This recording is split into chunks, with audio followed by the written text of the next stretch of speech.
جی نواب صاحب. I would like you to allow me to say something. جی نواب صاحب. جی بہت شکریہ اسپیکر صاحب. بسم اللہ الرحمن الرحیم.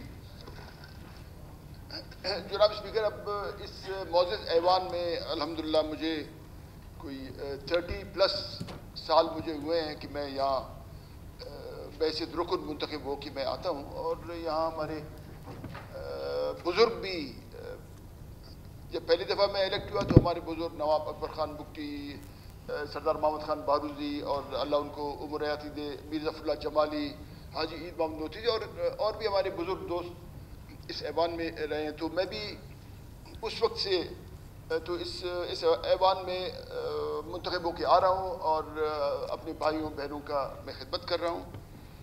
اور جب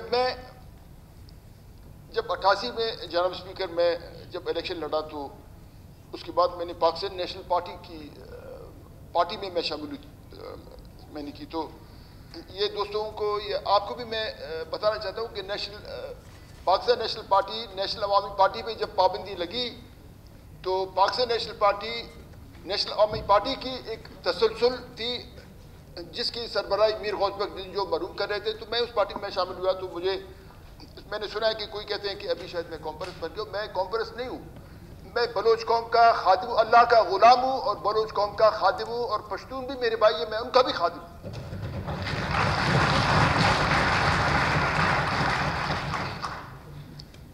جناب اسپیکر،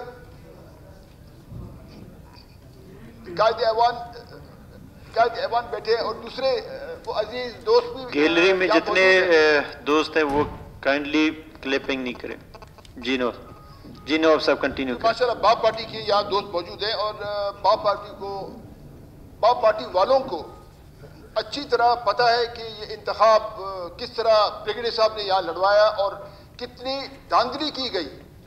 آپ کو پتہ ہے جناب اسپیکر، ایک ہوتا ہے کڈنیپنگ فار رینسم تو that is in shape of money, but this kidnapping was kidnapping for vote.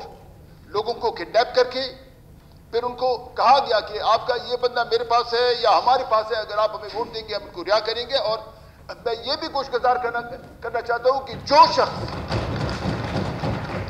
شخص ان لوگوں کے پاس گیا ہے کہ آپ کا بندہ گم ہے، میں ان کو رہا کراؤں گا، تو اس کا مطلب آپ کا اغوا کنندہ وہی شخص ہے جو آپ کے پاس گیا ہے اور کہا ہے کہ میں آپ کے بندوں کو رہا کراؤں، جس کی ساری ایوان مذمت کرتی ہے.